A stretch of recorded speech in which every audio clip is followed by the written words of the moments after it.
भारतामध्ये की ज्यांना अशा पद्धतीने वागवलं जात होतं की त्यांना न्याय काय, त्यांना माणसासारखं सुद्धा जगवत नव्हते, अशी परिस्थिती त्यावेळेस होती. त्यातून बाबासाहेब आंबेडकरांनी त्यावेळेस चळवळ उभी केली. म्हणजे त्यांच्यासारखे मान्य म्हणजे श्रेष्ठ मला तर वाटत नाही भारतामध्ये कोण आहेत, कारण की त्यांच्यासारखी परिस्थिती त्यांनाच होती. बाकी इतर जे म्हणतो आपण राजकीय जे नेते आहेत किंवा ते बाकीचे, त्यांना एक वेगळी सामाजिक परिस्थिती होती आणि त्यानं डॉक्टर बाबासाहेब आंबेडकरांना एक वेगळी आणि सर्वात कठीण परिस्थिती होती.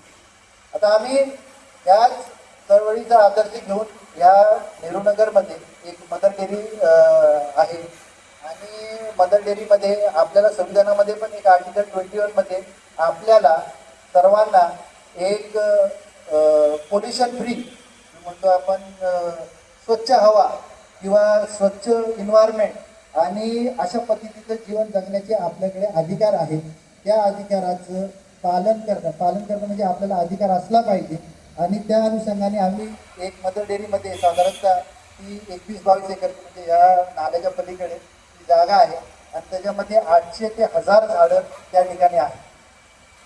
आता ही जी झाडं आहेत त्या आपल्या परिसरातील सर्व प्रदूषण मुक्त करणे किंवा इकडचं तापमान कमी करणे आणि आपल्या इकडची जी गर्दी न वाढवण्याचं काम त्या आपल्या मदर डेअरीच्या जागेने केलेलं आहे.